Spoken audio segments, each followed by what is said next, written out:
Hello बच्चों, good evening. स्वागत है आप सभी का क्लास में। एक बार आवाज़ चेक कर लीजिए कि आप सभी को मेरी आवाज़ क्लियर आ रही है।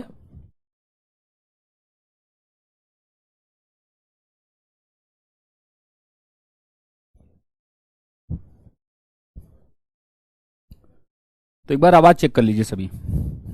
ठीक है, ठीक है।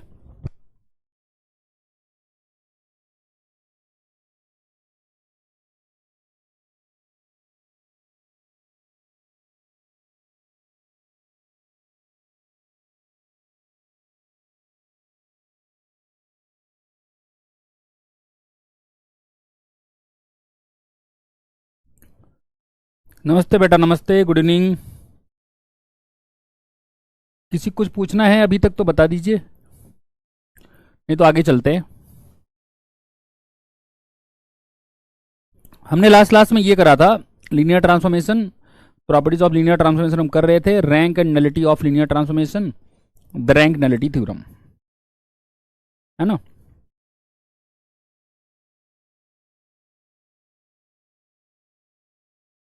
ओके,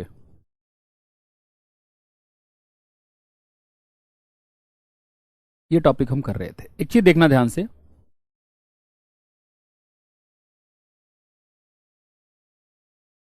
आज की क्लास में हम ये टॉपिक करने वाले हैं, रैंक एंड नलिटी थ्योरम, हाँ sorry, rank and nullity of linear transformation, matrix of A linear transformation, properties of matrix of A linear transformation. तो हम कोशिश करेंगे ये टॉपिक्स कवर कर लें। ठीक है, खुश रहिए बेटा, गुड इवनिंग, नमस्ते। ठीक है,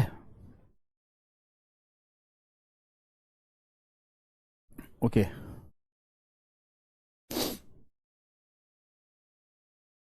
तो लास्ट क्लास में हम रिजल्ट्स बहुत सारे कर रहे थे, उनमें से एक रिजल्ट अपने पास और बचा हुआ था जो हम,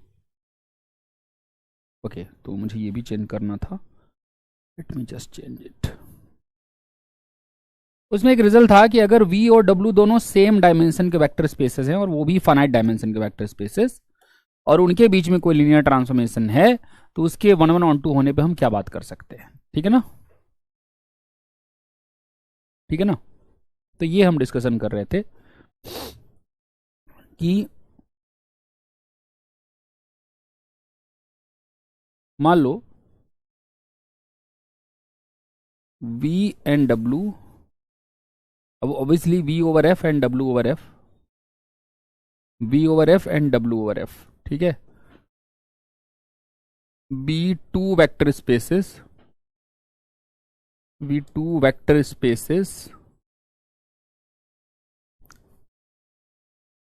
ऑफ इक्वल फाइनाइट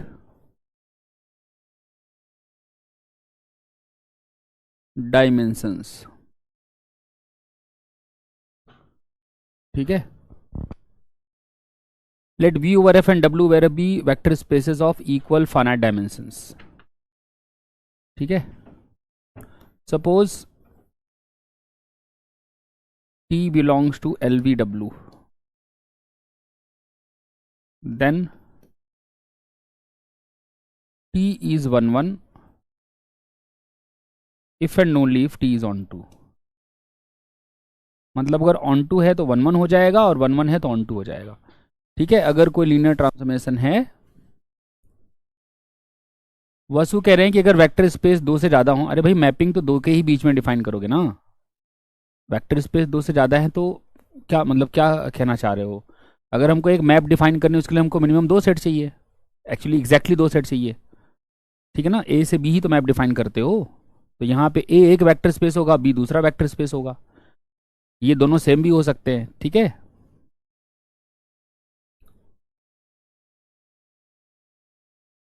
फिर वसु वही मैं पूछ रहा हूं आपसे, दो से ज्यादा हो तो क्या जानना चाहते हो आप, ये तो बताओ। दो से ज्यादा चलो हो गए, तो जानना क्या चाह रहे हो फिर।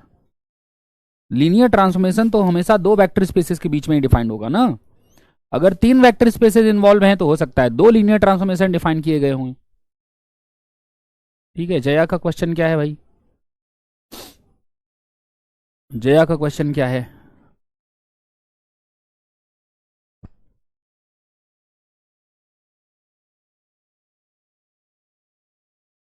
जया का question, what is then T is, Jaya पूछ रहे हैं कि अगर T11, अच्छा आपका क्वेश्चन क्या है,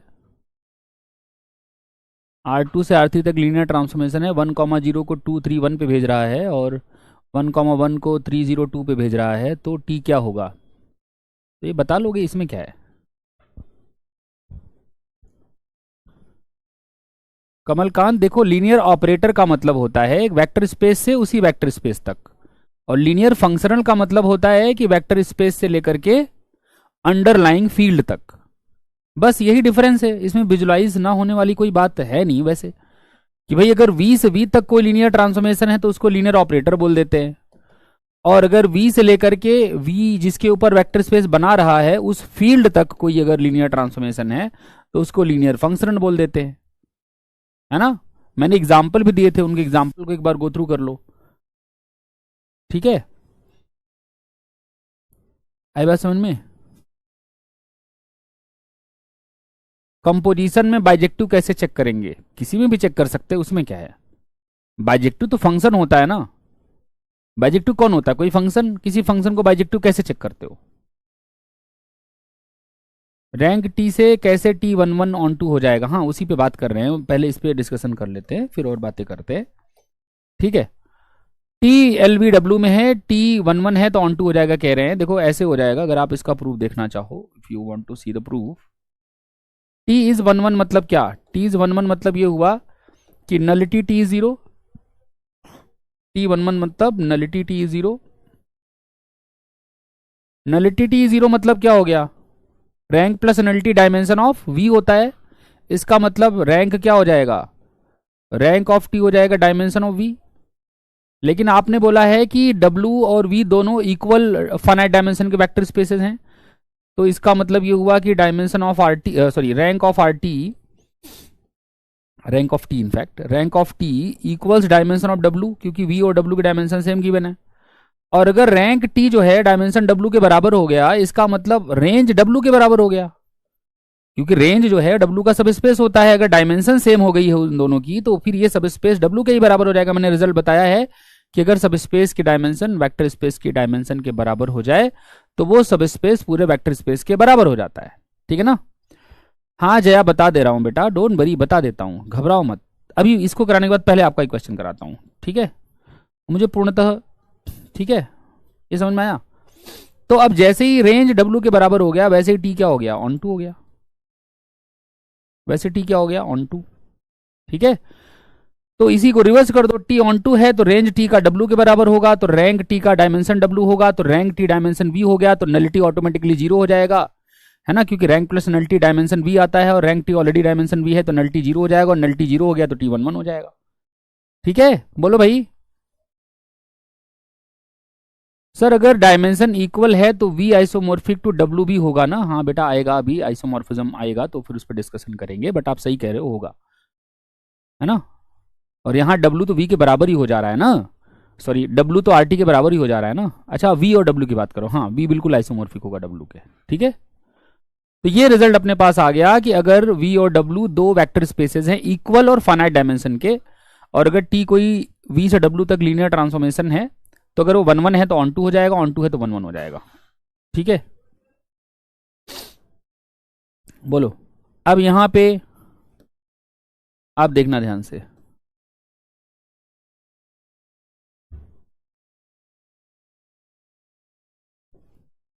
ध्यान से देखना, ये तब तो ट्रू है डेफिनेटली जब V और W फाइनाइट डायमेंशन के हों और इक्वल डायमेंशन को हों। Same result may not hold. मैंने कल वार्निंग लिखने की कोशिश करी थी तो वो मैं गलत जगह पे लिख रहा था। दिस इज द प्लेस जहां पे वार्निंग मुझे देनी थी कि केवल सेम डायमेंशन होने से रिजल्ट होल्ड नहीं करता, फाइनाइट डायमेंशन का होना जरूरी है। Warning, the result may not hold, the result may not hold if V and W are not finite dimensional। अगर वो फाइनाइट डायमेंशनल नहीं है तो रिजल्ट होल्ड करना जरूरी नहीं है। और उसका उदाहरण आपको हम ऐसे दे सकते हैं, एग्जाम्पल के लिए, अगर मैं एक फंक्शन डिफाइन करूं आर इन्फिनिटी से लेकर के आर इन्फिनिटी तक, कैसे डिफाइन कर रहा हूं देखना, कि T at A1 comma A2 comma A3 and so on किसी भी सीक्वेंस पे अगर आपको इसको लगाना है तो answer will be 0 comma A1 comma A2 comma A3 and so on.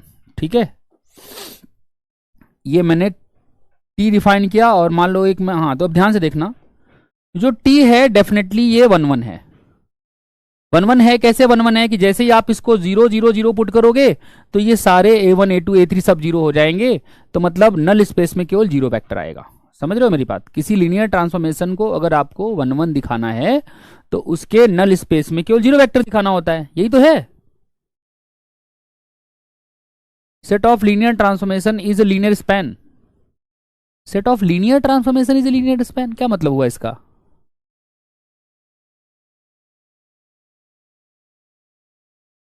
इसका क्या मतलब है?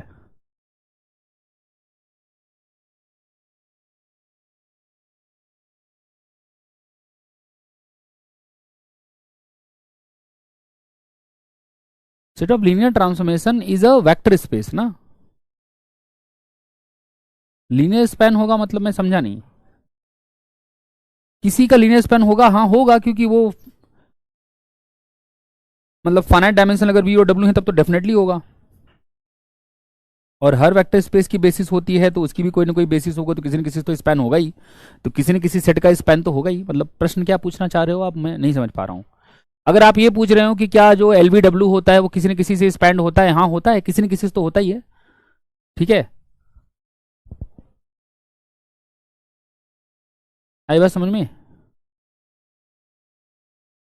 हाँ इसकी बात कर रहा हूं मैं। ये लीनियर ट्रांसफॉर्मेशन 1 1 क्यों है, मैंने आपको कल बताया था, आपको प्लीज ये याद रखना है। किसी भी लीनियर ट्रांसफॉर्मेशन को 1 1 देखने के लिए क्या करना होता है, उसका नल स्पेस निकालना होता है। नल स्पेस में अगर सिंगलटन 0 आ गया तो हो गया 1 1। तो इसका नल स्पेस निकालने के लिए क्या करते हो, TX 0 रख के x की वैल्यू देखते हो। तो मान लो मैंने x ये ले लिया, क्या ले लिया, A1 comma A2 comma A3 comma so on, और मैं कंसिडर करता हूं TX equal to 0। TX equal to 0 से क्या तात्पर्य है, 0 कौन है, 0 है 0 comma 0 comma 0 comma 0 and so on. तो TX इक्वल टू 0 से क्या मतलब हुआ कि T A1 comma A2 comma A3 comma A4 comma so on is equal to 0 comma 0 comma 0 comma 0 and so on. अब ये क्या होगा, ये हो जाएगा आपका 0 comma A1 comma A2 comma A3 and so on, ये हो गया 0 कॉमा 0 कॉमा 0 कॉमा 0 है, यही तो हुआ ना। अब इसका मतलब आप कंपेयर कर लो तो यू विल गेट A1 बराबर A2 बराबर A3 बराबर सब के सब बराबर 0। तो जो अपना x था A1 A2 A3 वो 0 वेक्टर बन गया है ना। जो x था अपना A1 A2 A3 जो था अपना ये, दैट बिकम्स द 0 वेक्टर। इसका मतलब सीधा हुआ कि जो आपका t है वो 1 1 है।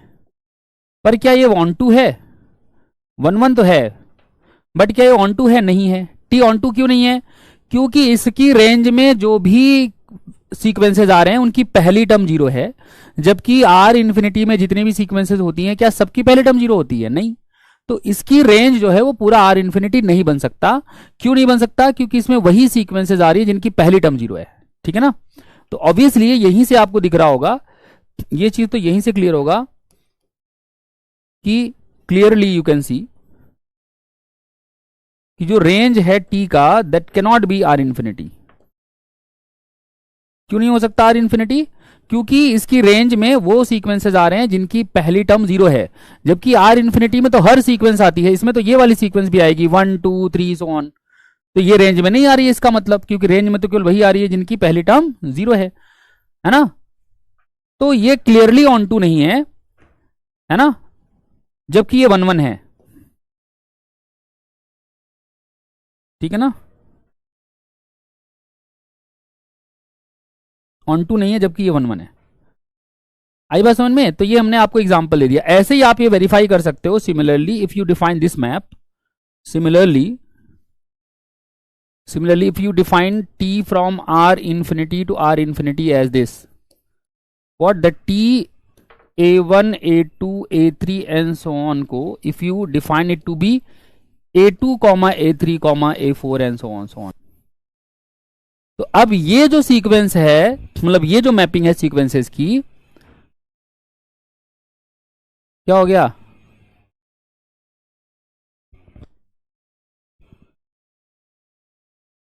सर सारी मैपिंग के लिए वन वन होगा क्या? ये सारी मैपिंग का मतलब क्या हुआ बेटा? मैपिंग तो एक ही है ना ये, इसमें सारी मैपिंग कहां से आ गई? हाँ, सारी मैपिंग कहां से आ गई?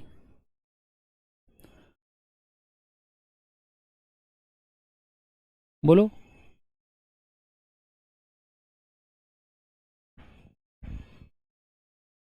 सारी मैपिंग कहां से आ गई इसमें? ये तो मैपिंग एक ही है ना। मैं इस मैपिंग की बात कर रहा हूं कि ये ऑन टू नहीं है जबकि ये वन वन है। अब मैं एक मैपिंग दे रहा हूं आपको, आप देख पाओगे कि ये ऑन टू है बट वन वन नहीं है। दिस इज ऑन टू, है ना, ऑन टू है बट नॉट वन वन। क्यों नहीं है वन वन? वन वन क्यों नहीं है भाई? वन वन इसलिए नहीं है कि अगर आप T A one A two and so on A one A two A three, है ना, ये है अगर आपका, अगर आप इसको पुट करो जीरो वेक्टर के बराबर, जीरो जीरो जीरो जीरो, तो बाय डेफिनेशन ये आएगा a two A three n so on बराबर जीरो जीरो जीरो। इसका मतलब ये हुआ कि ए टू बराबर ए थ्री बराबर, ये सारे तो जीरो हैं, पर ए वन कुछ भी हो सकता है। ए वन के ऊपर कोई कंडीशन नहीं आ रही, ए वन जीरो होना जरूरी नहीं है ना। इसका मतलब क्या हुआ कि जो भी अगर एक्स नल स्पेस में वेक्टर है कोई भी, तो एक्स कैसा दिखेगा? X will be A one comma zero comma zero comma zero and so on, चलता रहेगा ये। मतलब ये हो गया कि बेसिकली जो आपका नल स्पेस है उसका हर वेक्टर एक वेक्टर से स्पैन हो जाएगा। कौन से वेक्टर से? One comma zero comma zero comma zero, जो कि ऑब्वियसली लीनियरली इंडिपेंडेंट है। तो अगर आप चाहोगे तो नलिटी लिख सकते हो टी की वन, है ना, और इसका मतलब T is not one one. जैसे भी बोलो, चाहे यहीं से बोल दो कि ये केवल जीरो वेक्टर नहीं आया और भी नॉन जीरो वेक्टर आ रहे हैं, और चाहे ये बोल दो नलिटी वन आई है, तो T is not one one. तो टी वन वन नहीं है जबकि टी ऑन टू है, साफ साफ दिख रहा है, क्योंकि आप कोई भी सीक्वेंस लोगे वो ऐसा ही दिखेगा। ठीक है ना? आपने जो एग्जाम्पल लिया था, ऐसे और एग्जाम्पल के लिए, हाँ ऐसे और भी एग्जाम्पल बना सकते हो। ठीक है ना? सचिन, ग्रुप थ्योरी का क्वेश्चन बेटा ग्रुप थ्री की ही क्लास में पूछना, ठीक है? ग्रुप थ्योरी की क्लास में मतलब जब ग्रुप थ्योरी की क्लास रखूंगा तब। ठीक है, ये बोलो, आगे चलें। नेक्स्ट अपने पास एक रिजल्ट आ रहा है कि अगर V और W कोई दो वेक्टर स्पेसेस हैं ओवर सेम फील्ड, ऑब्वियसली यहां लिखा नहीं है बट ये समझ लेना, V भी F के ऊपर ही वेक्टर स्पेस है, W भी F के ऊपर ही वेक्टर स्पेस है। So let V and W be two vector spaces and T belongs to LVW. If V has a basis beta x1 x2 xn, then the range space will be spanned by tx1 tx2 txn. Range किससे span होगा? tx1 tx2 txn से। ठीक है, मेरी बात समझ रहे हो कि अगर बीटा जो है V की बेसिस है, तो कोई भी लीनियर ट्रांसफॉर्मेशन अगर आप लोगे V से W तक, तो रेंज जो T का है वो tx1 tx2 txn से स्पैन होगा। अगर आप प्रूफ देखना चाहें तो आप ऐसे देखिए, देखो रेंज में कैसे एलिमेंट आते हैं। रेंज में एलिमेंट कैसे आते हैं? टीएक्स टाइप के, जहां एक्स कहां से आता है? वी से। एक्स कहां से आता है? वी से, है ना। अब ध्यान सुनना, तो अगर मैं कोई भी वाई जो है रेंज में लेता हूं, तो वाई कैसा दिखेगा? Y will look like TX, क्योंकि टीएक्स ही टाइप के एलिमेंट आते हैं रेंज में, जहां एक्स किसका एलिमेंट होगा? वी का। और वी की बेसिस कौन है? हाँ, basis for V is beta, is basis for V, beta is basis for V. क्या मतलब हुआ इसका? इसका मतलब ये हुआ कि V will be spend by beta, मतलब V will be spend by beta. क्या था आपका? x1 x2 xn। तो अगर V स्पैन हो रहा है बीटा से और x कोई एलिमेंट है V का, तो x कैसा दिखेगा? x जो है एलिमेंट है इसका, तो x क्या होगा, इनका लीनियर कॉम्बिनेशन, मतलब x will look like alpha 1 x1 plus alpha 2 x2 and so on so on so on. मैं कुछ नहीं कर रहा, मैं केवल बेसिस की डेफिनेशन यूज कर रहा हूं। तो अगर x ये ऐसा हो गया तो y क्या होगा, y होता है tx। क्या है y, tx है। तो y क्या हो जाएगा, tx मतलब t at alpha 1 x1 plus alpha 2 x2 plus so on so on so on plus alpha n xn। इसका मतलब y will be equal to alpha 1 t x1 plus alpha 2 t x2 and so on so on so on plus alpha k t x alpha n t xn। क्यों हो गया ऐसा, because t is a linear transformation. t linear transformation है तो linear transformation की properties use कर लो, ठीक है ना। बोलो, ये क्लियर है ना। तो यहां से y क्या हो गया, अब देखो y किसका लीनियर कॉम्बिनेशन बन गया, tx1 tx2 txn। मतलब जितने भी वेक्टर रेंज स्पेस में हैं वो सब के सब किसके लीनियर कॉम्बिनेशन बन गए, tx1 tx2 txn के। इसका मतलब ये हुआ कि आपका जो रेंज है वो स्पैन हो गया किन वेक्टर से, इन वेक्टर से। कौन से वेक्टर से, tx1 tx2 सो ऑन। यही आपको प्रूव करना था, ठीक है ना। आई बात समझ में, किसी को दिक्कत समस्या परेशानी हो तो बता दो, यहां तक ठीक है।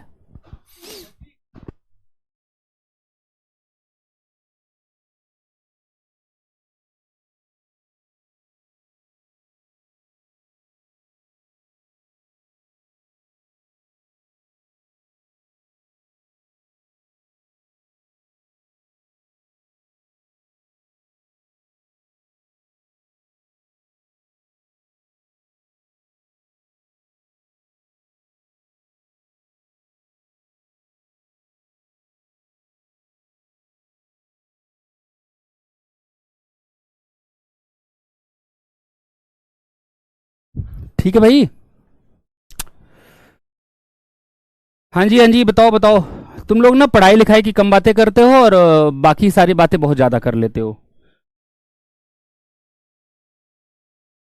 ठीक है।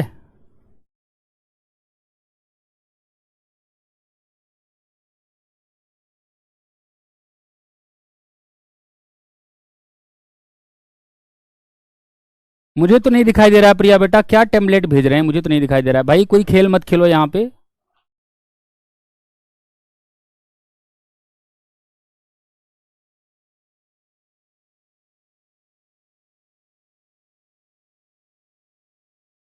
ठीक है, आई बात समझ में।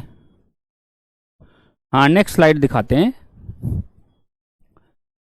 ये एक्स वी का एलिमेंट है, वी स्पैन हो रहा था बीटा से। मैं केवल डेफिनेशन यूज कर रहा हूं, अगर आपको डेफिनेशन ध्यान है तो कुछ भी और नहीं कर रहा हूं मैं। क्योंकि वी स्पैन हो रहा है बीटा से, तो जो एक्स वी का एलिमेंट था वो बीटा के एलिमेंट का लीनियर कॉम्बिनेशन होगा। मतलब x1 x2 xn का लीनियर कॉम्बिनेशन होगा, जहां पे ये अल्फा आइज किसके एलिमेंट है, ये अल्फा आइज फील्ड के एलिमेंट है for every I running from 1 to up to n। फिर उसके बाद मैंने tx निकाला, tx क्योंकि t लीनियर ट्रांसफॉर्मेशन है तो t इस पे लग जाएगा, इस पे लग जाएगा, इस पे लग जाएगा, स्केलर बाहर आ जाएगा, तो ये ऑटोमेटिकली अपने आप इसके बराबर आ गया। तो y जो है वो इन वेक्टर्स का लीनियर कॉम्बिनेशन बन गया, और y क्योंकि रेंज का कोई भी एलिमेंट था, मतलब रेंज इन वेक्टर से स्पैन हो गया। ठीक है, आई बात समझ में कि नहीं आई बात समझ में, बोलो।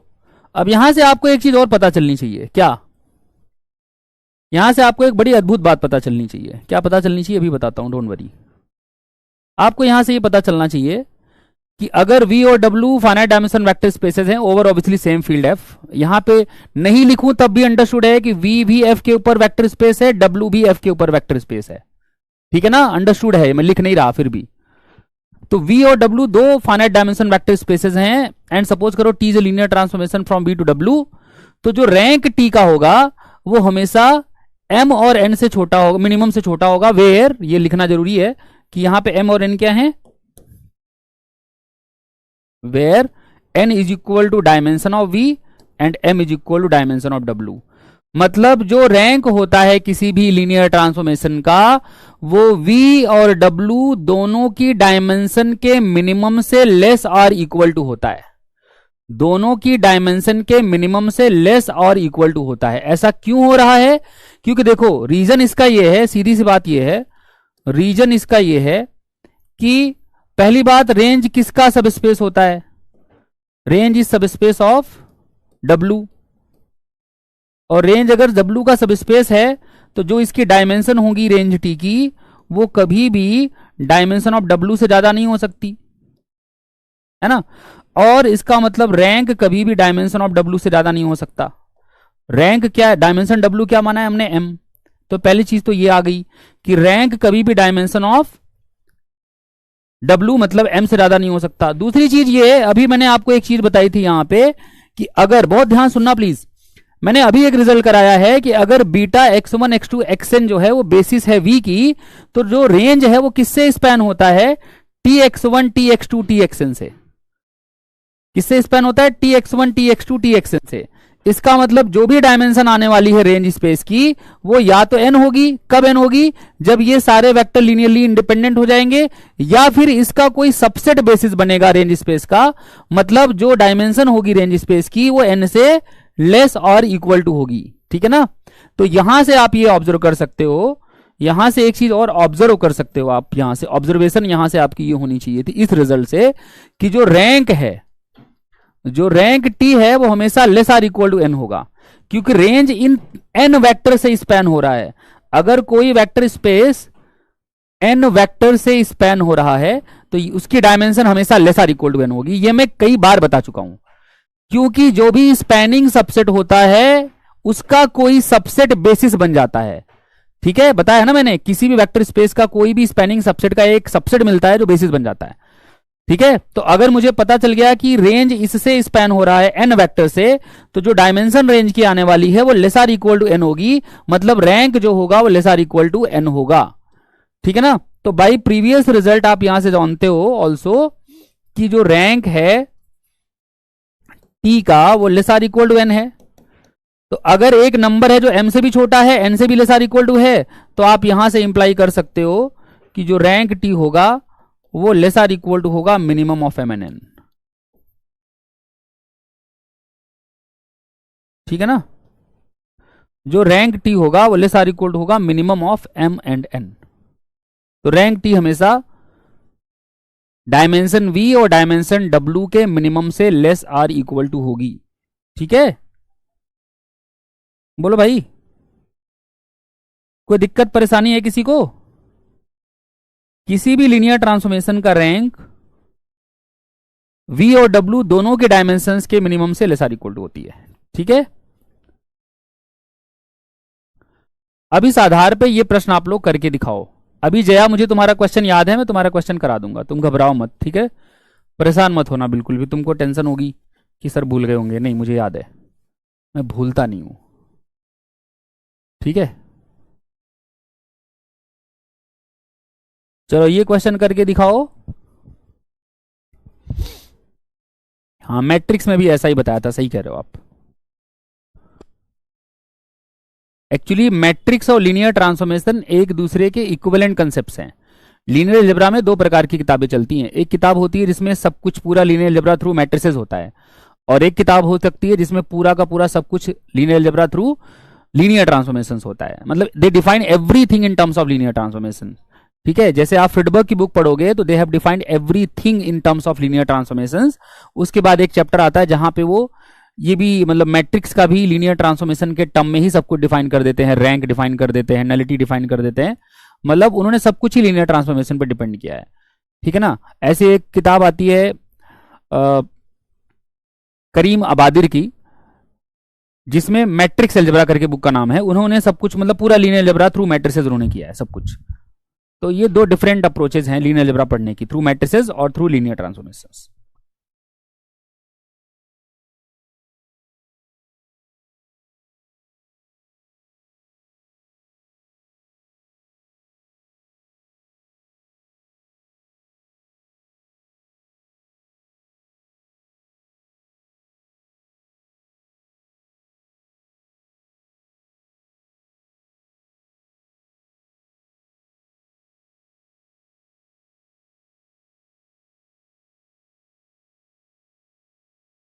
चलो देखो, अब यहां पे आपका m क्या है, डायमेंशन R4 की, n, v आपका R4 है, w आपका R6 है, तो n आपका 4 हो गया और m आपका क्या हो गया, 6 हो गया।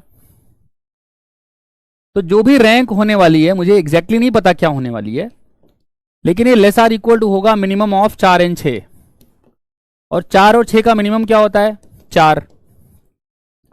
तो whatever the rank is, it has to be less or equal to 4, 4 से ज्यादा नहीं हो सकती। तो ये इनकरेक्ट है, ये भी इनकरेक्ट है, ये भी इनकरेक्ट है। रैंक 3 हो सकती है, क्यों नहीं हो सकती है? एक लीनियर ट्रांसफॉर्मेशन कोई बताएगा जिसकी रैंक 3 हो, R4 से लेकर के R6 तक? Can you tell be a linear transformation जिसकी रैंक जो है वो 3 हो?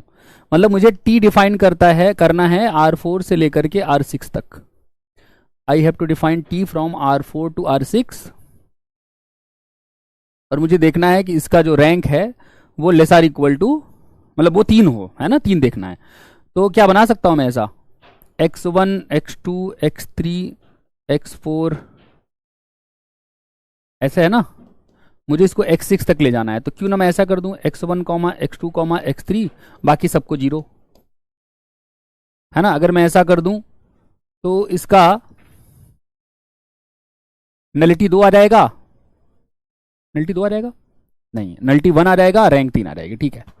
तो इसकी रैंक 3 आएगी। वैसे भी यहां से दिख रहा है कि जो रेंज आने वाला है वो इनसे स्पैन होगा, 1 0 0 6, उसके बाद 0 1 0 6, उसके बाद 0 0 1, उसके बाद ये टोटल 6, ठीक है। इन तीनों से स्पैन हो जाएगा। तो इस लीनियर ट्रांसफॉर्मेशन की आप देखोगे तो इसकी रैंक कैलकुलेट करके देख लेना, इसकी रैंक जो है वो 3 आएगी। तो 3 बना सकते हैं आप। 4 चाहो तो 4 भी बना सकते हो, यहाँ x4 तक ले जाओ, इन दोनों को 0 कर दो तो 4 भी बन जाएगी। 5 चाहो तो x5 तक ले जाओ, इसको 0 कर दो तो x5 भी बन जाएगी, ठीक है ना। 6 बनाना चाहो तो, अच्छा 5 कैसे बन जाएगी, ये तो अनर्थ हो जाएगा। 5 कैसे बन जाएगी, 4 से ज्यादा आ ही नहीं सकती, कुछ भी बनाए जा रहे हो, मतलब मैं बनाया जा रहा हूं। x3 तक आएगा, है ना, x4 x5 x6 तो है ही नहीं ना, तो कहां से बना दोगे। ज्यादा से ज्यादा क्या कर सकते हो, x4 कर सकते हो, है ना। तो ज्यादा से ज्यादा 4 रैंक आ सकती है, समझ रहे हो। ज्यादा से ज्यादा रैंक कितनी बना सकते हो, 4। Otherwise rank less or equal to 4 रहेगी। तो x3 0 0 अगर आप डिफाइन करते हो ऐसे 0 0 0, तो इसकी रैंक 3 होगी। x4 तक ले जाते हो 0 0, तो रैंक 4 हो जाएगी। x5 तक है ही नहीं इसमें, x4 तक ही है। समझ रहे हो मेरी बात, बोलो। ठीक है भाई, यहां तक सबको क्लियर है। मैंने आपको बता दिया हमारे रिजल्ट के अकॉर्डिंग आंसर में गलत कौन कौन से हैं। 7 गलत है, 6 गलत है, 8 गलत है। परंतु ये हमारी जिम्मेवारी बनती है समझना कि जो तीसरा वाला, जो मतलब सेकेंड वाला जो है, वो पॉसिबल भी है क्या किसी भी एक लीनियर ट्रांसफॉर्मेशन की है। तो हमने बना के दिखाया आपको कि yes, you can construct this linear transformation that maps x1 x2 x3 x4 to x1 x2 x3 0 0 and it has rank 3, ठीक है। तो रैंक 3 भी बनाई जा सकती है, 4 भी बनाई जा सकती है R4 से R6 तक के लीनियर ट्रांसफॉर्मेशन की, बट 7 6 8 कभी नहीं बनाई जा सकती। तो करेक्ट आंसर इसमें से हो गया आपका A C और D, है ना, A C और D, ठीक है, ACD।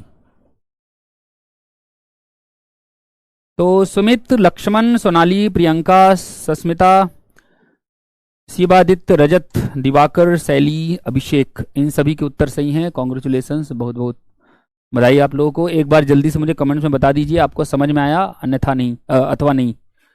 समझ में आया कि नहीं समझ में आया, ये बता दो बस फटाफट, जल्दी से बता दो, बिना किसी विलंब के। ठीक है, यहां तक सब कुछ। अब भाई एक बार क्वेश्चन देख लेते हैं जो जया ने पूछा है। जया ने कहा है कि सर आप मुझे ऐसा लीनियर ट्रांसफॉर्मेशन बताओ जो 1,0 को किसी पे भेज दे और t 1,1 को किसी और पे भेज दे। यही पूछा है आपने, ठीक है। हाँ जी बताइए, आपने यही पूछा है ना। आप लोग के कमेंट्स मुझे दिखाई नहीं दे रहे हैं, समझ में नहीं आया क्या ये।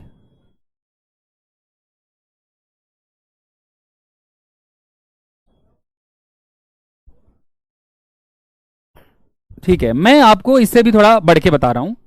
Suppose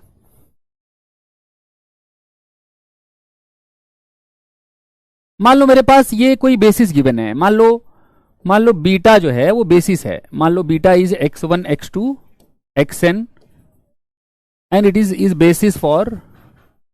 basis for v over f. And suppose करो there is a linear transformation from v to w. There is a linear transformation from v to w and the values of this linear transformation at all these points are known. मतलब मेरे पास एक beta basis है और एक linear transformation T से W इस प्रकार से है कि आपको टी एक्स वन की वैल्यू पता है, टी एक्स टू की वैल्यू पता है and so on T X N की वैल्यू पता है. तो आप इस टी की हर वी के पॉइंट पे वैल्यू बता सकते हैं. कैसे बता सकते हैं? Then for all X belongs to V, आपको क्योंकि पता है x will be linear combination of x1 x2 xn, क्योंकि वो बेसिस है, तो x को you can always write alpha 1 x1 plus alpha 2 x2 and so on plus alpha N xn. तो यहां से जब आप tx निकालेंगे तो tx की वैल्यू क्या आ जाएगी? tx की वैल्यू आ जाएगी alpha 1 tx1 plus alpha 2 tx2 and so on plus alpha N txn. ठीक है, आ रही बात समझ में? बोलो. तो ये है मतलब जनरलाइज्ड फंडा जो आपसे पूछा जा सकता है. कोई भी वेक्टर स्पेस हो सकता है, एक इंपॉर्टेंट फैक्ट करके लिख दो इसको, कोई भी वेक्टर स्पेस हो सकता है. मैं भी एग्जांपल से भी समझाता हूं, डोंट वरी. पहले देखो, कोई भी वेक्टर स्पेस हो सकता है जिसकी डायमेंशन पता है आपको, जिसकी एक बेसिस आपको गिवन है, और एक लीनियर ट्रांसफॉर्मेशन आपको उस वेक्टर स्पेस से लेकर किसी और वेक्टर स्पेस तक गिवन है जिसकी वैल्यूज आपको बेसिस के पॉइंट्स पे नोन है. किसके पॉइंट्स पे नोन है? बेसिस के पॉइंट्स पे वैल्यूज आपको पता है. तो आपको पूरा का पूरा लीनियर ट्रांसफॉर्मेशन पता चल जाएगा. कैसे पता चल जाएगा? ऐसे पता चल जाएगा. ठीक है, कैसे कि कोई भी x पे अगर आपको वैल्यू निकालनी है t की, just write x as a linear combination of x1 x2 xn, that you can always do because this is the basis, and then you just operate t. और इनकी वैल्यूज तो आपको पता ही रहेंगी, पहले से तो रख दोगे. जैसे अभी जो क्वेश्चन पूछा था एग्जाम्पल के लिए, अभी जया ने क्वेश्चन पूछा था कि t कोई लीनियर ट्रांसफॉर्मेशन है R2 से लेकर के R3 तक, जो ये हरकत कर रहा है 1,0 को भेज रहा है शायद 2 3 1 पे, मुझे एग्जैक्टली डिजिट्स नहीं याद है, कुछ भी रख दो यहाँ, क्या फर्क पड़ता है. और 1,1 को भेज रहा है वो सपोज करो 1 2 3 पे.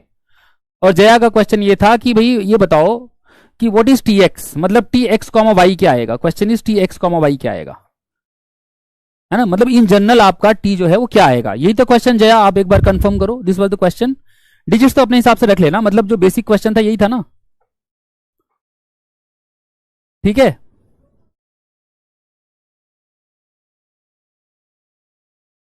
मैं पूछ रहा हूं फिर से,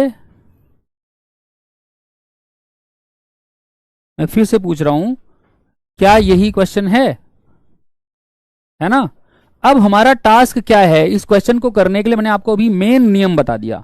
जो मेन रूल है वो यही है कि you have to express every vector in terms of x1 x2 xn, है ना. तो अगर मैं x, y को एक्सप्रेस, क्या ये बेसिस है? पहले ये तो देख लो, क्या 1,0 1,1 बेसिस है कि नहीं है? क्या 1,0 1,1 बेसिस है कि नहीं है? पहले तो ये देखो, है. इज इट अ बेसिस और नॉट? बेसिस है ना, क्योंकि ये दोनों लीनियरली इंडिपेंडेंट है. R2 में दो वेक्टर लीनियरली इंडिपेंडेंट है तो बेसिस बन गया. पहले तो यही चेक कर लो. तो 1,0 1,1 will form a basis for R2.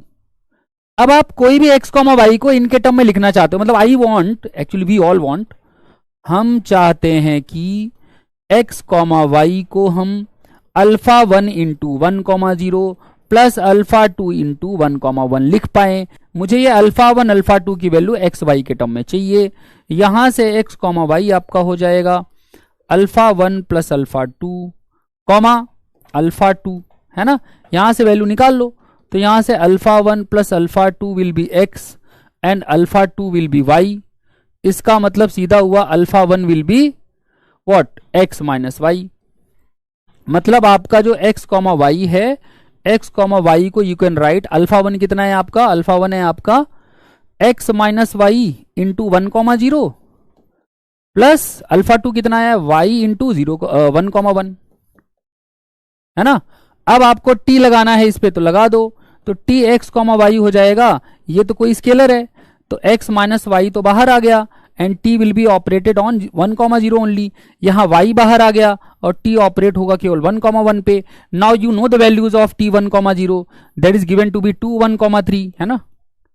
Plus you know the value at 1, 1 that is given to be 1, 2, 3. So ये क्या हो जाएगा आपका, अरे बताओ यार ये क्या हो जाएगा, 2 × x - y प्लस वाई. तो 2x - 2y plus Y is 2x - y, है ना. फिर अगला x - y प्लस 2y, तो x प्लस वाई. चेक कर लेना यार एक बार. फिर अगला है 3x - 3y प्लस 3y, तो 3x. प्लीज चेक यही आ रहा है कि नहीं आ रहा है. 2x - 2y प्लस यहां से y आएगा तो 2x - y बचा. फिर x - y प्लस 2y तो x प्लस y बचा. फिर 3x - 3y प्लस 3y तो 3x बचा. प्लीज चेक वंस अगेन, यही आ रहा है. तो ये आपका किसी भी एक्स वाई पे you have determine the complete linear transformation. आगे बात समझ में. This is power of the basis. Basis के पॉइंट पे अगर कोई लीनियर ट्रांसफॉर्मेशन पता है तो पूरी तरीके से पता है फिर वो, है ना. कोई भी लीनियर ट्रांसफॉर्मेशन डिटरमिन किया जाता है bye it's action on the basis points. Basis points पे अगर लीनियर ट्रांसफॉर्मेशन पता है तो फिर वो मतलब अनजाना नहीं रहेगा, फिर वो जाना पहचाना हो गया. मतलब उसके बारे में आप सब कुछ जानते हैं, कुछ भी छुपा नहीं रह पाएगा उसके बारे में.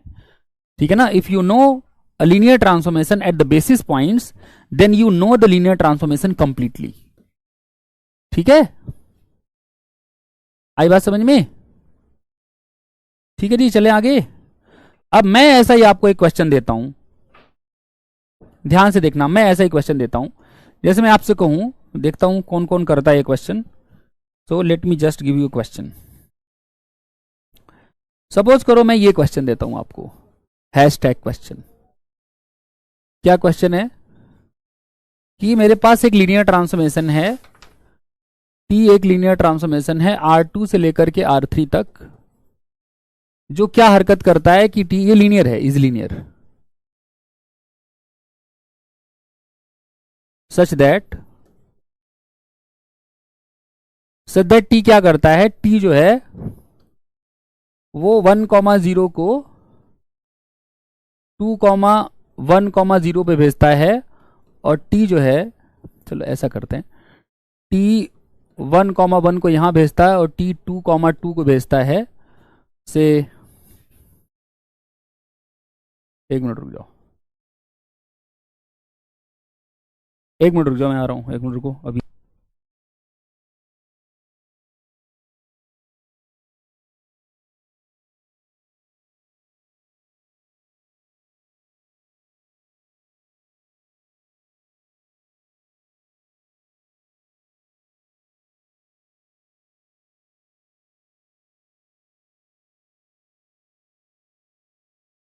ठीक है,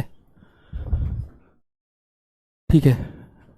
टी 1, 0 मान लो ये दिया है, टी 0, 1 मान लो दिया है 1, 1, 1, और टी 1, 1 मान लो दिया है 2, 4, 5, है ना. Then number of such linear transformations, linear transformations, ऐसे कितने लीनियर ट्रांसफॉर्मेशन मिलेंगे. ये एनएटी क्वेश्चन दे दिया मैंने, number of such linear transformations. ठीक है, तो this is a integer type question and you are going to get too much time for this. कितना समय दे दें, 90 सेकंड का दे देते हैं. ठीक है, करो, सॉल्व करो.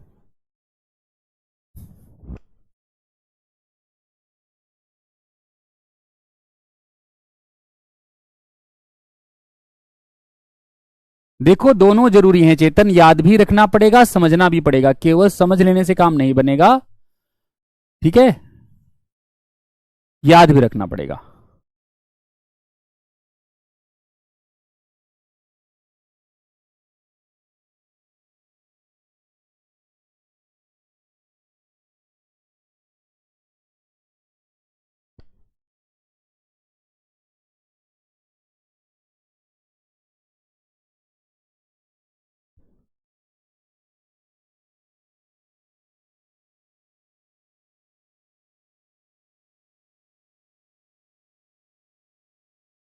दोनों कार्य करने पड़ेंगे. प्रूफ्स देखो जरूरी इसलिए है क्योंकि प्रूफ से स्टेटमेंट ज्यादा क्लियर होती है, इसलिए प्रूफ्स करने चाहिए जहां तक संभव हो। लेकिन वही है कि कॉम्पिटिटिव एग्जाम में इतने सारे थ्योरम के कितने प्रूफ करोगे, जहां तक संभव हो करो, अदरवाइज स्टेटमेंट याद रखो, अप्लाई करो बस, ठीक है।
सृष्टि आर फील्ड ही है ना बेटा, आर टू से आर ले रहे हो तो आर तो फील्ड ही है, और दूसरा वेक्टर स्पेस भी है। दोनों में इतना कंफ्यूजन क्यों आप लोगों को?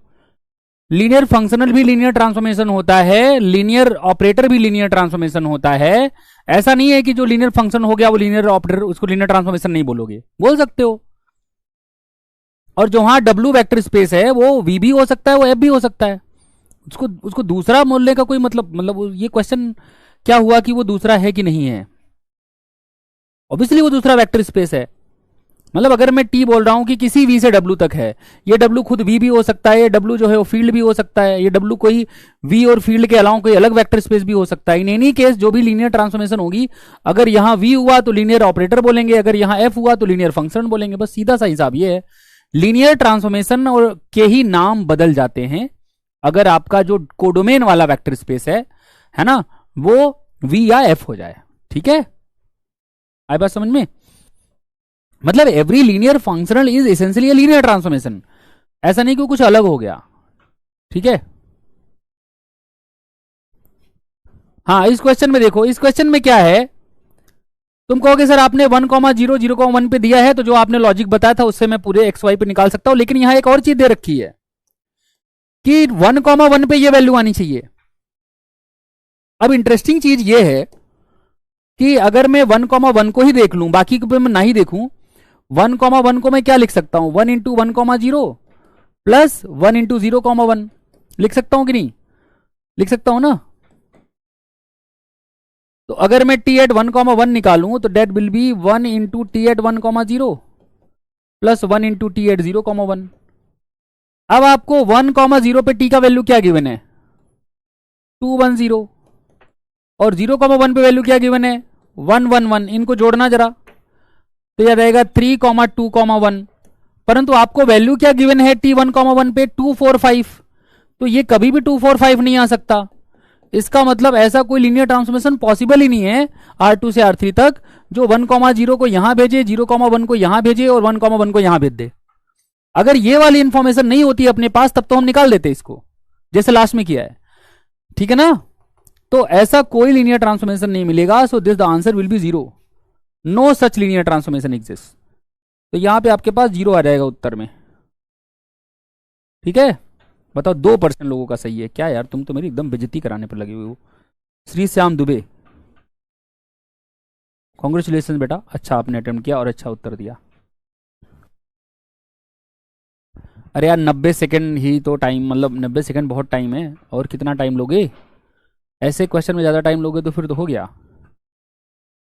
अब अभी किसी ने क्वेश्चन पूछा था सर अगर ऐसा कुछ हो जाता, मान लो टी दिया होता आपको, मान लो सपोज करो मैं आर आगे बढ़ता हूं, मान लो R3 से R4 गिवन होता, मान लो मैं कहता कि टी की वैल्यू 1,0,1, चलो ठीक है, इस पे मान लो है 1,1,2,2, और मान लो मैं कहता टी एट 0,1,0 पे है, सपोज करो I am saying it is 1 2 3 4, है ना। And suppose I am saying कि भाई टी एट 1,1 पे वैल्यू है, सपोज करो 1 2 5 5 सॉरी 1257। मैं कहता ऐसे कैसे, ऐसे कितने लीनियर ट्रांसफॉर्मेशन मिलेंगे? अब तुमको ये देखना चाहिए कि अगर मैं इन दोनों को जोड़ दूं तो ये आ रहा है, तो मतलब इन दोनों को जोड़ के भी ये आना चाहिए। अगर इन दोनों को जोड़ के ये आ रहा है तो इन दोनों को जोड़ के भी यही आना चाहिए, जो कि नहीं आएगा, क्योंकि 1 + 1 2 हो जाएगा, जो कि यहां नहीं है। 1 + 2 3 हो जाएगा, यहां नहीं है। 2 + 3 5 होता है, कोई बात नहीं, लेकिन एक भी एंट्री चेंज हो गई अगर तो वेक्टर सेम नहीं है। समझ रहे हो ना बेसिक आइडिया क्या है? ठीक है, तो ऐसे ऑब्जर्व किया करो, इसमें ऑब्जर्वेशन लगती है। ठीक है, थोड़ी सा ऑब्जर्वेशन लगना पड़ेगा, चुटकी भर ऑब्जर्वेशन। एक चुटकी ऑब्जर्वेशन की तुम क्या कीमत जानो बच्चा बाबू, है ना? तो ऑब्जर्वेशन लगती है भाई, बिना ऑब्जर्वेशन के काम नहीं चलेगा। कोई अभी कहेगा कि सर किसके बिना काम चलेगा वो बता दो। एक्चुअली किसी के बिना काम नहीं चलेगा, सब इंपॉर्टेंट है, सब कुछ इंपॉर्टेंट है। ठीक है, चलें आगे भाई, समझ में आ गया?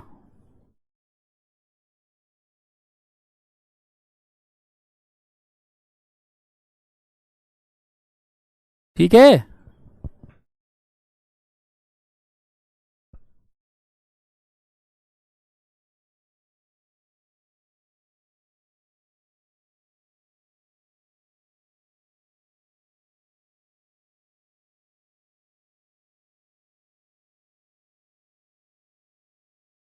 ठीक है, चलो जी। अब ये लीनियर ट्रांसफॉर्मेशन आ गया, ये मतलब प्रॉपर्टी कि अगर V और W दो फाइनाइट डायमेंशन वेक्टर स्पेसेस हैं ऑफ इक्वल डायमेंशंस, मतलब दोनों भाइयों की डायमेंशन सेम है। V भाई W भाई, दोनों भाई की डायमेंशन क्या है? सेम है। तो अगर V और W दोनों भाइयों के डायमेंशन सेम है तो रिजल्ट है अपने पास सुंदर सा, कहता है कि दीज 5 कंडीशंस आर इक्विवेलेंट। क्या क्या? T इज 1 1, यहां 1 1 आएगा, एक ई गायब हो गया है। T is 1 1, T is on 2, nullity T is 0, rank T is dimension W, and T maps every linearly independent subset of V to some linearly independent subset of W. इसका मतलब ये हुआ that is if beta is linearly independent in V, then जो T beta set आएगा, T beta मतलब कैसे बनेगा? Beta के पॉइंट पे T लगा के जो सेट बनेगा, ये linearly independent होगा in W। ठीक है, ये लीनियरली इंडिपेंडेंट होगा इन W। तो बाकी तो मैं ऑलरेडी आपको प्रूव करा चुका हूं कि अगर इक्वल डायमेंशन के है तो 1 1 है तो ऑन 2 हो जाएगा, ऑन 2 है तो 1 1 हो जाएगा, और अगर 1 1 हो गया तो नल्टी 0 हो जाएगी, नल्टी 0 हो गई तो 1 1 हो जाएगा, है ना? और अगर 1 1 हो गया तो ऑन 2 हो गया, ऑन 2 हो गया तो रैंक T डायमेंशन W के बराबर हो जाएगा, और अगर रैंक T डायमेंशन W के बराबर है तो ऑन 2 हो जाएगा, और ऑन 2 है तो 1 1 हो जाएगा। मतलब ये सब इक्विवेलेंट है, ऑलरेडी दिखा चुका हूं, बस एक नहीं दिखाया मैंने कि अगर T 1 1 है तो T will map linearly independent subset of V to a linearly independent subset of W।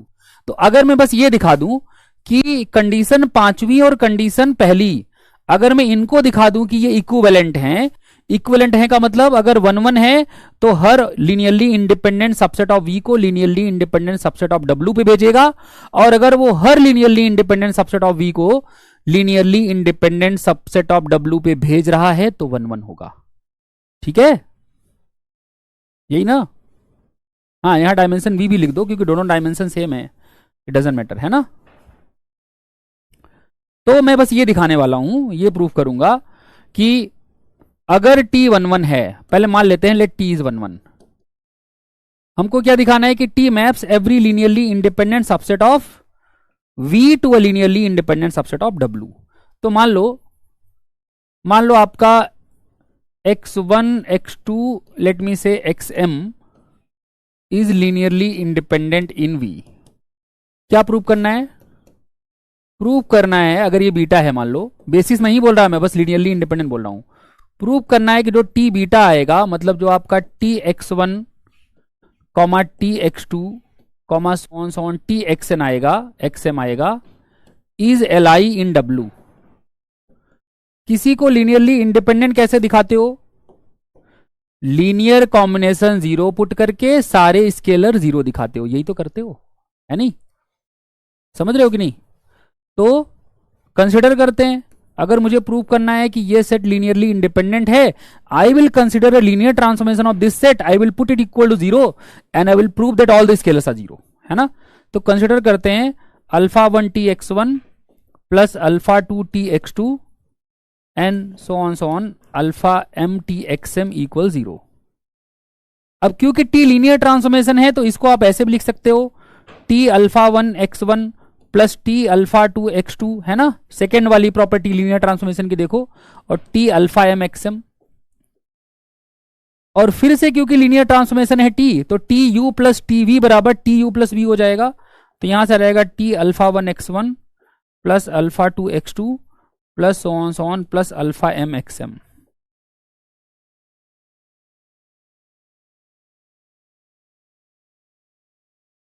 ठीक है।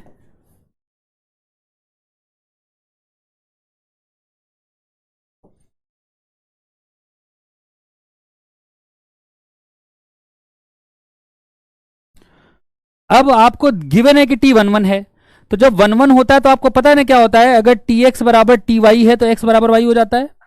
तो यहां से इसका मतलब आपके पास आ जाएगा कि जो आपका alpha 1 x1 plus alpha 2 x2 plus on plus alpha m xm है वो 0 हो गया। और क्योंकि आपको ये ऑलरेडी लीनियरली इंडिपेंडेंट गिवन है तो इसका मतलब सारे स्केलर 0 हो जाएंगे, मतलब अल्फा 1 अल्फा 2 बराबर अल्फा m बराबर 0 हो जाएगा। क्यों हो गया ऐसा? क्योंकि आपको पता है कि x1 x2 xm is linearly independent, ठीक है ना। और आपको यही प्रूव करना था कि अगर linear combination tx1 tx2 txm का 0 है तो सारे स्केलर हमने 0 प्रूव कर दिए। इससे ये पता चल गया कि जो अपना सेट है ना tx1 tx2 and so on वो कैसा सेट है, ये लीनियरली इंडिपेंडेंट। कैसा सेट है? Linearly independent. ठीक है, ये हुआ फॉरवर्ड पार्ट। हमने माना कि टी लीनियरली इंडिपेंडेंट है और हमने दिखाया कि कोई भी हमने माना कि टी 1 1 है और हमने दिखाया कि कोई भी लीनियरली इंडिपेंडेंट सबसेट अगर V में लोगे तो जो T of that linearly independent subset बनेगा वो W में लीनियरली इंडिपेंडेंट हो जाएगा। ठीक है, अब इसका कन्वर्स करते हैं। कन्वर्स का मतलब मान लेते हैं कि T maps every Li subset of V to Li subset of W। Prove करना है T 1 1 है, तो अब हम क्या मान लेते हैं कि T maps Li subset of V to an Li subset of W। Prove क्या करना है? To show that T is 1 1। किसी को 1 1 कैसे दिखाते हैं? 1 1 दिखाने के लिए tx बराबर 0 लेके चलते हैं, x बराबर 0 दिखाते हैं। मैंने बताया है 1 1 दिखाने के लिए नल स्पेस में केवल 0 वेक्टर चाहिए। जिसको ये प्रूफ समझ में आ रहा है बहुत अच्छी बात है, एक बार में नहीं समझ में आ रहा है रिवाइज करके दोबारा देख लो, बहुत अच्छी बात है, समझ में आ जाए। फिर भी नहीं समझ में आता है तो स्टेटमेंट याद रखना। ठीक है, मैंने एक एक स्टेप बताया तुमको कैसे हो रहा है, एक एक स्टेप लिखा है, but still if there is anything any doubt पहले तुम पूछ सकते हो मुझसे, अदरवाइज दोबारा एक बार इसको देखोगे तो समझ में आ जाएगा। तब भी नहीं आ रहा है तो स्टेटमेंट याद रखना। ठीक है, दैट वी वांट। हमको प्रूव करना है कि T 1 1 है। मैंने कई बार बताया किसी लीनियर ट्रांसफॉर्मेशन को 1 1 दिखाने के लिए प्रूव करना पड़ता है कि उसके अगर आप कोई भी नल स्पेस में वेक्टर लेते हो तो वो 0 वेक्टर होना चाहिए। तो मान लो x belongs to null space, इसका सीधा सा मतलब हुआ tx इज 0, है ना। इसका सीधा सा मतलब क्या हुआ? tx is 0। नाउ अगर x 0 नहीं हुआ तो सिंगलटन x लीनियरली इंडिपेंडेंट होगा। मैंने बताया है कहां लीनियरली इंडिपेंडेंट होगा? V में। मैंने बोला है कि सिंगल नॉन जीरो वेक्टर हमेशा लीनियरली इंडिपेंडेंट होते हैं। तो अगर x नॉन जीरो हुआ, मुझे दिखाना क्या है कि x 0 है, अगर नहीं है 0, अगर x नॉन जीरो है तो सिंगलटन x लीनियरली इंडिपेंडेंट होगा V में। तो बाई दिस गिवन कंडीशन अपने पास tx क्या होना चाहिए? tx must be linearly independent in W। परंतु tx तो सिंगलटन 0 है क्योंकि tx को हम 0 लेके चल रहे हैं। मतलब आप कह रहे हो कि 0 is linearly independent in W। ये तो अनर्थ हो जाएगा, दुनिया में भूचाल आ जाएगा अगर 0 लीनियरली इंडिपेंडेंट होने लग गया तो। इसका मतलब कहीं ना कहीं हमारे इस मानने में ही गलती है कि x 0 नहीं है। तो ये जो हमने लिखा है ना ये गलत है, ये पॉसिबल ही नहीं है कि x 0 ना हो। सो इसका मतलब x हैज टू बी 0। ठीक है ना, तो यहां से इंप्लाई हो गया this implies x equal to 0, और जैसे ही x 0 हो गया वैसे प्रूफ हो गया कि T 1 1 है। आई बात समझ में? देख लो एक बार, कुछ इसमें पूछना हो तो पूछ सकते हो। अगर 1 1 है तो लीनियरली इंडिपेंडेंट सबसेट को लीनियरली इंडिपेंडेंट सबसेट पे भेजेगा। अगर लीनियरली इंडिपेंडेंट सबसेट को हमेशा लीनियरली इंडिपेंडेंट सबसेट पे भेज रहा है तो उसको 1 1 होना पड़ेगा। ठीक है, हर लीनियरली इंडिपेंडेंट सबसेट को। यहां जब मैं बोल रहा हूं कि T maps linearly independent subset of V to a linearly independent subset of W, तो इसका मतलब ये नहीं कि किसी एक लीनियरली इंडिपेंडेंट सबसेट को भेजा है लीनियरली इंडिपेंडेंट पे, हर लीनियरली इंडिपेंडेंट सबसेट को भेजना चाहिए लीनियरली इंडिपेंडेंट पे। ठीक है ना? आई बात समझ में कि नहीं?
ठीक है,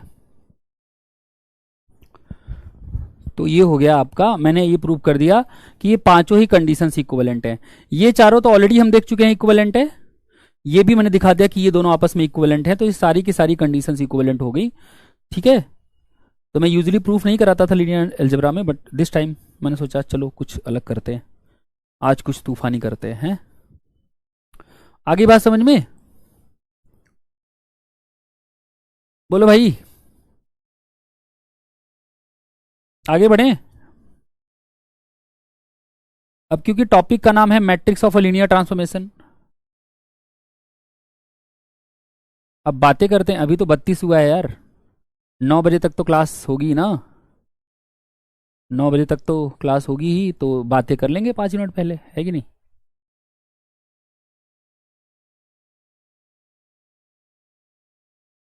ठीक है, प्रूफ से क्या है कि ना, प्रूफ ना समझने के लिए मतलब थोड़ा मेहनत करनी पड़ती है। देखो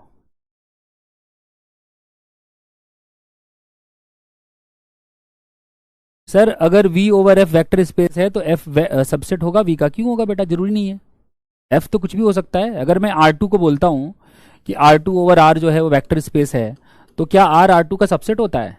ऑब्वियसली नहीं होता है। ठीक है,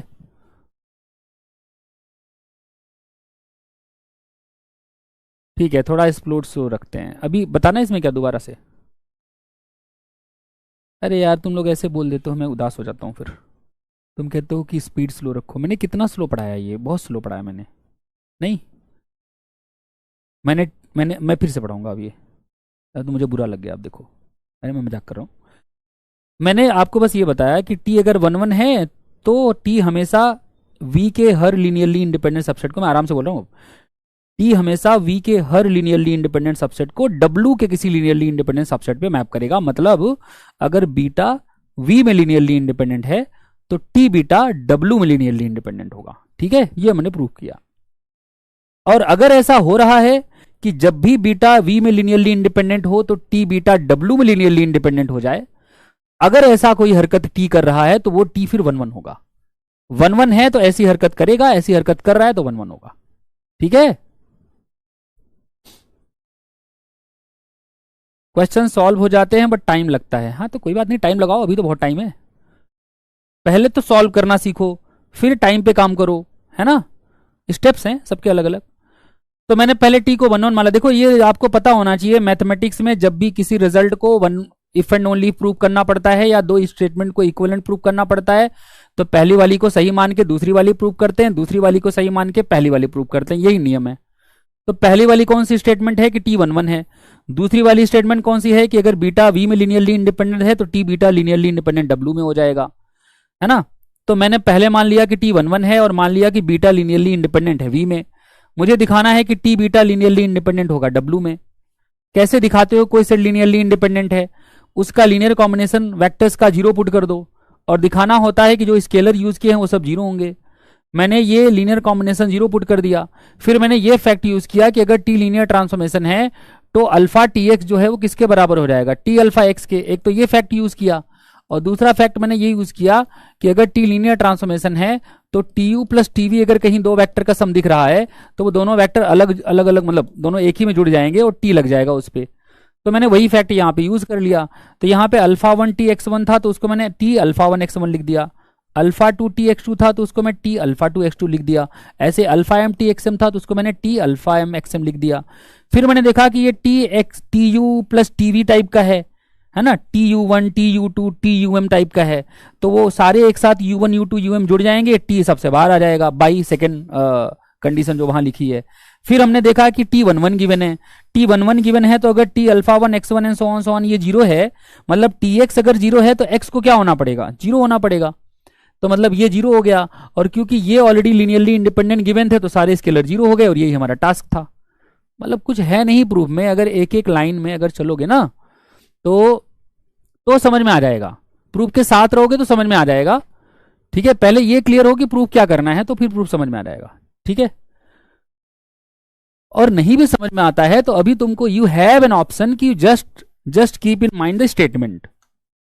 प्रूफ नहीं याद करना है, स्टेटमेंट पक्का याद करनी है, वो दैट इज वेरी इंपॉर्टेंट। अब चलते हैं matrix of a linear transformation की ओर। किसकी ओर चलते हैं? Matrix of a linear transformation. ठीक है, तो matrix of a linear transformation, ठीक है, बताने से पहले क्वेश्चन देखते हैं, अगर हो पाया तो आज कराऊंगा, नहीं तो नेक्स्ट क्लास में कराऊंगा। आपको एक और चीज मुझे बतानी पड़ेगी, and that thing is coordinate of a vector. Without that I can not, मतलब बता तो सकता हूं बट मजा नहीं आएगा, बिना कोऑर्डिनेट बताए भी बता सकता हूं। Coordinate of a vector relative to a basis, coordinate of a vector relative to some basis।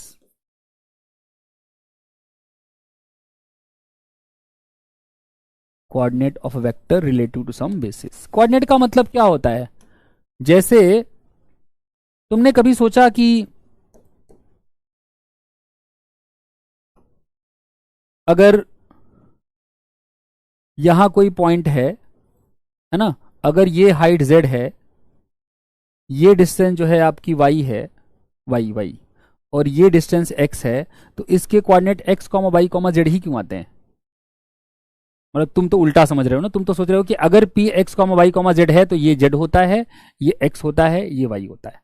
But मैं इसको उल्टा कह रहा हूं, मैं कह रहा हूं कि अगर p ऐसा एक पॉइंट है कि इसकी लेंथ जो है वो z है, इसकी लेंथ y है और इसकी लेंथ x है, तो मैं कैसे कह सकता हूं कि इसके coordinate p x, y, z आएंगे? और ये कौन सी बेसिस के रिस्पेक्ट में कोऑर्डिनेट आ रहे हैं? ये तो ये जो कोऑर्डिनेट है ना, ये आपके जो x, y, z आ रहे हैं, ये कोऑर्डिनेट आपके आ रहे हैं स्टैंडर्ड बेसिस के रिस्पेक्ट में। स्टैंडर्ड बेसिस के रिस्पेक्ट में होता क्या है कि x, y, z को बेसिकली हो क्या रहा है कि ये x इंटू 1, 0, है, प्लस y इंटू 0, 1, 0 है, प्लस z इंटू 0, 0, 1 है ना। तो एक्चुअली क्या होता है जब हम कोऑर्डिनेट डिफाइन करते हैं, तो कोऑर्डिनेट का मतलब ये है, whenever I am going to define a coordinate, उसका मतलब ये है कि सपोज करो, मैं एग्जांपल से समझाऊंगा, सपोज करो कि v over f is a finite dimensional vector space, finite dimensional vector space with basis beta is equal to with basis beta equal to x1, x2, xm।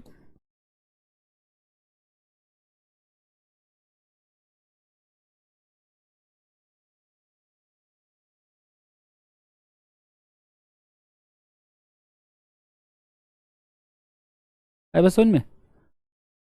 With basis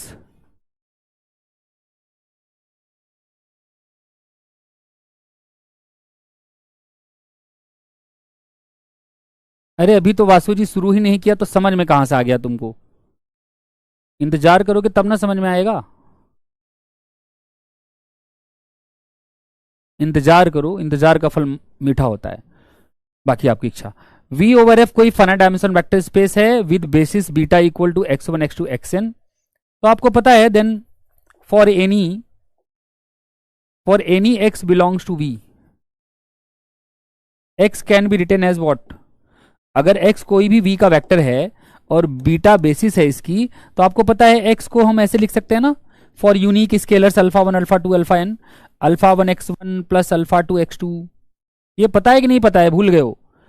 her vector basis vectors का unique linear combination होता है। तो आप ऐसे लिख सकते हो ना, फॉर इस unique scalars, for unique alpha 1 alpha 2 alpha n belongs to field. तो कोई भी अगर V finite dimension vector space है, बीटा उसकी कोई भी बेसिस है ना, तो अगर x V का वेक्टर है तो x को आप हमेशा ऐसे एक्सप्रेस कर पाएंगे। And then we define coordinate of x relative to basis beta to be the vector x beta given by क्या, alpha 1 alpha 2 dot dot dot dot what, alpha n, and this will be n cross 1।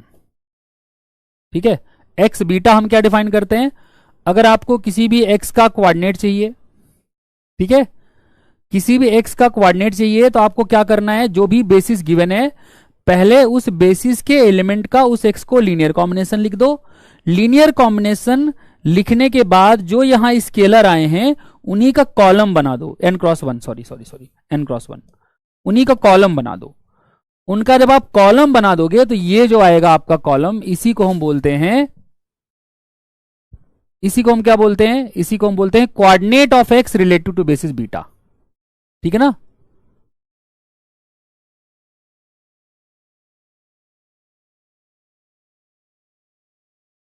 ठीक है, क्या बोलते हैं, coordinate of x relative to basis beta, है ना। जैसे example के लिए, फॉर एग्जांपल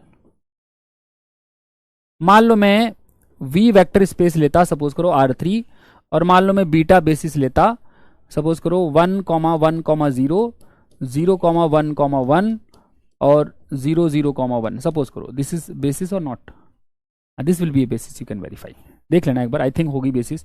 बाकी मैट्रिक्स बना के देख लो, 1 1 0 0 1 1 और 0 0 1। तो इसमें से इसको माइनस कर दोगे, ये 0 हो जाएगा, 1 रहेगा, इसमें से इसको माइनस कर दोगे, ये 0 हो जाएगा। हाँ, इसकी रैंक 3 आएगी, ठीक है, लीनियरली इंडिपेंडेंट है तो बेसिस हो गया। अरे चेक कर लेना यार बेसिस, ठीक है, मैंने देख लिया है बेसिस। मान लो मैं कहता हूं कि आप ये x ले लो 1 2 3, और मैं आपसे पूछता हूं व्हाट इज x बीटा, मतलब what is the coordinate of this x relative to this basis. अगर मैं आपसे स्टैंडर्ड बेसिस देता तो 1 2 3 का कोऑर्डिनेट 1 2 3 हो जाता है ऐसे, ठीक है ना, लेकिन मैं स्टैंडर्ड बेसिस नहीं दे रहा हूं, मैं आपको 1 2 3 वेक्टर R3 का दे रहा हूं, परंतु मैं आपको बेसिस ये दे रहा हूं। मैं पूछना चाह रहा हूं व्हाट इज x बीटा।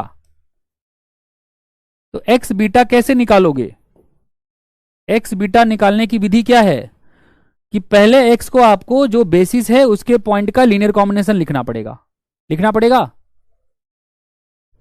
तो लिखो, तो आपको क्या करना है, आपको 1 2 3 को लीनियर कॉम्बिनेशन लिखना है इन 3 वेक्टर्स का। ये x1 हो गया, ये x2 हो गया, ये x3 हो गया, ये आपका x है। तो alpha 1 x1 plus alpha 2 x2 plus alpha 3 x3, ऐसा आपको करना है। मतलब आपको 1 2 3 को लिखना है alpha 1 into 1 1 0 plus alpha 2 into 0 1 1 plus alpha 3 into 0 0 1। ठीक है,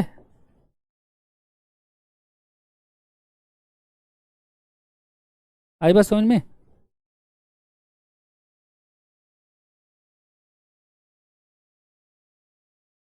तो इसका मतलब ये हुआ कि 1 2 3 क्या हो जाएगा आपका, अल्फा 1 प्लस अल्फा, यहां से 0 तो यहां से अल्फा 1 आएगा केवल, फिर दूसरे वाले मल्टीप्लाई करो तो अल्फा 1 प्लस अल्फा 2, तो अल्फा 1 प्लस अल्फा 2 आएगा, फिर तीसरे वाले मल्टीप्लाई करो 0, यहां से अल्फा 2 प्लस अल्फा 3 आ जाएगा, कंपेयर करो तो अल्फा 1 की वैल्यू 1 आ गई, अल्फा 1 प्लस अल्फा 2 की वैल्यू 2 आ गई, अल्फा 2 प्लस अल्फा 3 की वैल्यू 3 आ गई। यहां से वैल्यूज निकालो सबकी। यहां से अल्फा 2 की वैल्यू क्या होगी, 2 माइनस 1 मतलब 1, और यहां से अल्फा 3 की वैल्यू क्या होगी, 3 माइनस 1 मतलब 2। ठीक है, तो आपका जो 1 2 3 था, जो 1 2 3 था वो हो गया अल्फा 1 मतलब 1 into x1 plus 2 into sorry 1 into x2 plus 2 into x3। Please value check कर लेना एक बार, मेरे हिसाब से ये सही है। ठीक है, तो यहां 1 आ गया, ये भी 1 हो गया, ये 2 हो गया। ठीक है, यही होगा ना। तो इसका मतलब जो इसके कोऑर्डिनेट हो गए, आपने x को ऐसा लिख दिया है ना, you have written that x is equal to this. तो जो x के कोऑर्डिनेट हो गए इस बेसिस के रिस्पेक्ट में, वो कोऑर्डिनेट कैसे लिखोगे, जो यहां पे स्केलर है ना, इन्हीं को कॉलम में लिख दो। तो 1 1 2, तो आपका 1 2 3 का coordinate with respect to this basis is 1 1 2। ठीक है, बोलो क्लियर है, कोई दिक्कत तो बताओ।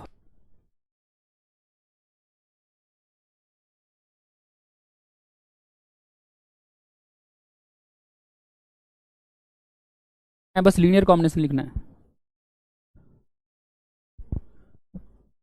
ठीक है भाई, कोऑर्डिनेट निकालना आ गया सबको।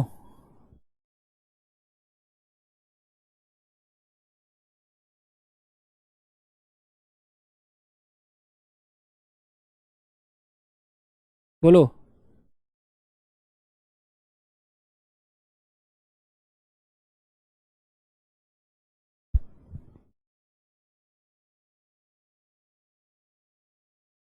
तो this is how you can find coordinate. ठीक है, अब कुछ भी आपको दे सकते हैं वेक्टर। जैसे मैं एक होमवर्क दे देता हूं कि मान लो मैं बीटा ये बेसिस ले लेता हूं, x plus 1 x square plus x और x cube plus x square इन, नहीं एक मिनट,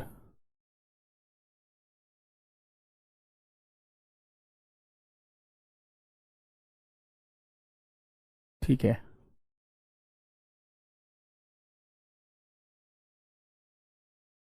नहीं नहीं नहीं ऐसे नहीं, मतलब ज़्यादा बड़ा क्वेश्चन नहीं बनाना चाहता मैं।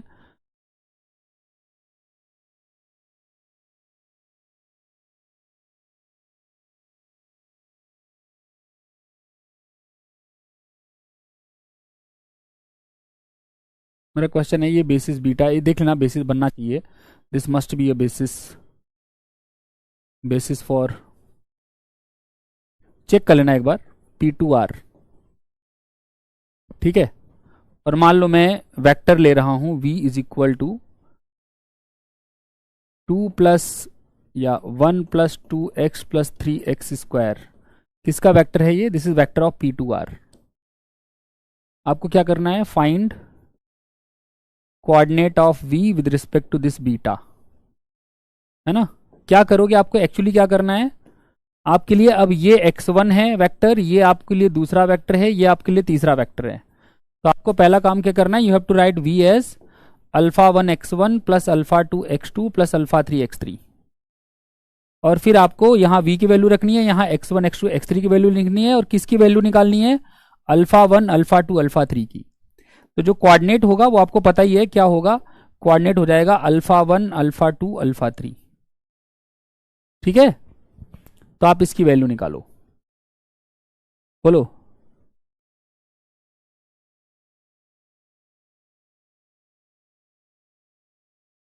ठीक है, तो ये वैल्यू फाइंड करना, अल्फा 1 अल्फा 2 अल्फा 3 क्या आते हैं। Matrix of a linear transformation क्या होता है, मैं केवल डेफिनेशन बताऊंगा, एग्जाम्पल नहीं कराऊंगा क्योंकि नया है कंसेप्ट है। मान लो आपको v ओवर f गिवन है एक वेक्टर स्पेस, नेक्स्ट क्लास में डेफिनेशन एग्जाम्पल कराऊंगा। मान लो this is a vector space with basis, with ordered basis. अब यहां ऑर्डर्ड बेसिस का मतलब यह है कि आपको इस बेसिस का ऑर्डर नहीं चेंज करना, जिस ऑर्डर में लिखा है उसी ऑर्डर में सारी कैलकुलेशन करनी है, x1 x2 and so on xn। And suppose and w over f be a vector space with ordered basis gamma is equal to y1 y2 ym। ठीक है, if t is a linear transformation from v to w, then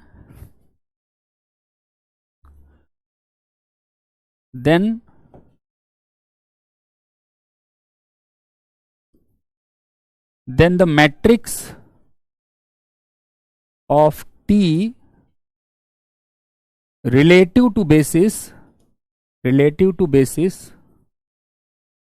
beta and gamma is denoted by, denote किससे किया जाता है इसको, denoted by, दो notation चलती हैं फ्रिडबर्ग की बुक में, ऐसे लिखते हैं टी बीटा गामा, या फिर बाकी दुनिया की किताबों में ज्यादातर ऐसे लिखते हैं टी यहां बीटा यहां गामा, जो भी आप किताब पढ़ते हो डजंट मैटर, वो एग्जाम में लिखा हुआ आएगा matrix of linear transformation, denoted by this और दिस, है ना, ऐसे डिनोट किया जाता है। And it is defined as the matrix, कैसे डिफाइन किया जाता है, टी बीटा गामा होता क्या है, ध्यान से सुनना, अब आ गई मेन बात। टी बीटा गामा निकालने के लिए आपको क्या करना है, टी x1 के पॉइंट पे लगाना है ना, x1 पे लगाना है टी को, फिर उसका गामा के रिस्पेक्ट में कोऑर्डिनेट निकालना है, फिर ऐसे टी x2 पे लगाना है, उसका भी गामा के रिस्पेक्ट में कोऑर्डिनेट निकालना है, ऐसे टी xn पे लगाना है, उसका भी गामा के रिस्पेक्ट में कोऑर्डिनेट निकालना है। ठीक है, तो जो आपका ये टी बीटा गामा मैट्रिक्स बनता है, ये मैट्रिक्स क्या होता है, इसका जो पहला कॉलम होता है वो कोऑर्डिनेट होता है टी x1 का विद रिस्पेक्ट टू गामा, जो इसका दूसरा कॉलम होता है वो कोऑर्डिनेट होता है टी x2 का with respect to gamma, and so on, जो इसका nth कॉलम होता है वो कोऑर्डिनेट होता है टी xn का विद रिस्पेक्ट टू गामा, है ना। और ये जो भी कोऑर्डिनेट आएगा वो ऑब्वियसली क्या आएगा, m कंपोनेंट वाला आएगा, क्योंकि टी x1 का कोऑर्डिनेट गामा के रिस्पेक्ट में निकाल रहे हो, गामा में m वेक्टर है, तो ये कोई m कंपोनेंट वाला वेक्टर आएगा, m component m component m component, तो ये मैट्रिक्स आपकी एक m क्रॉस n मैट्रिक्स बनेगी। क्या बनेगी, m क्रॉस n मैट्रिक्स। जो आपका ये है T x1 with respect to gamma, वो किसका वेक्टर होगा, T x1 with respect to gamma, मतलब y1 y2 ym के रिस्पेक्ट में किसका कोऑर्डिनेट निकालना है, टी x1 का। तो y1 y2 ym के रिस्पेक्ट में अगर कोऑर्डिनेट निकालोगे, जैसे अभी हमने अगर इसके रिस्पेक्ट में कोऑर्डिनेट निकाला तीन वेक्टर वाली बेसिस के रिस्पेक्ट में, तो ये 3x1 आया है ना कोऑर्डिनेट। ऐसे ही अगर आप m एलिमेंट वाली बेसिस के रिस्पेक्ट में कोऑर्डिनेट निकालोगे, तो जो ये वेक्टर आएगा टी x1 गामा, ये क्या होगा, ये एक m क्रॉस 1 वेक्टर होगा, ऐसे ये वाला भी एक m क्रॉस 1 वेक्टर होगा, एंड सो ऑन, ये वाला भी एक m क्रॉस n वेक्टर होगा, है ना। तो मतलब इस मैट्रिक्स में m रोज आएंगी और कॉलम कितने हैं, टोटल n कॉलम है, इसलिए ये m क्रॉस n मैट्रिक्स बनेगी। अभी एग्जाम्पल मैं इसका नेक्स्ट क्लास में दूंगा, ठीक है, आई बात समझ में, बस डेफिनेशन देख लो।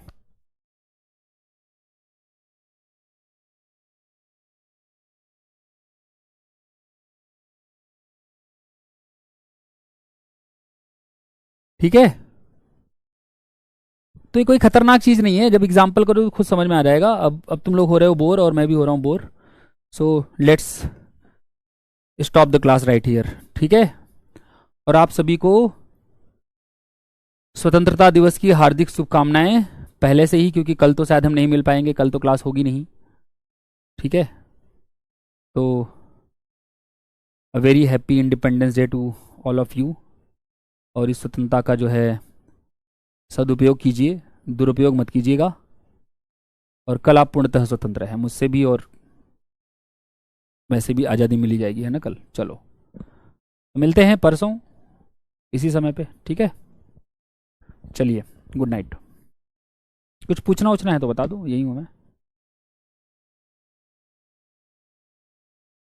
अदिति प्रजापति कह रही है एक बार last slide. Don't worry Aditi, मैं लास्ट मतलब नेक्स्ट क्लास में पूरा रिवाइज कर दूंगा। अभी मैंने केवल इसलिए कराया मैट्रिक्स ऑफ लीनियर ट्रांसफॉर्मेशन, क्योंकि नाम लिख दिया है ना भाई, तो मैट्रिक्स ऑफ लीनियर ट्रांसफॉर्मेशन तो कुछ और कराना पड़ेगा ना, इसलिए करा दिया। ठीक है, मैं दोबारा कराऊंगा इसको अगले क्लास में। अभी तो इसमें है काफ़ी कुछ कराना पड़ेगा मुझे आपको, मे भी मुझे बीच में एक आध लेक्चर और लगाना पड़े। ठीक है, थोड़े लेक्चर खिसकाने पड़े, क्योंकि इसमें अभी लगेगा 2 क्लास कम से कम। ठीक है, चलिए मिलते हैं परसों। Good night. ठीक है, ओके।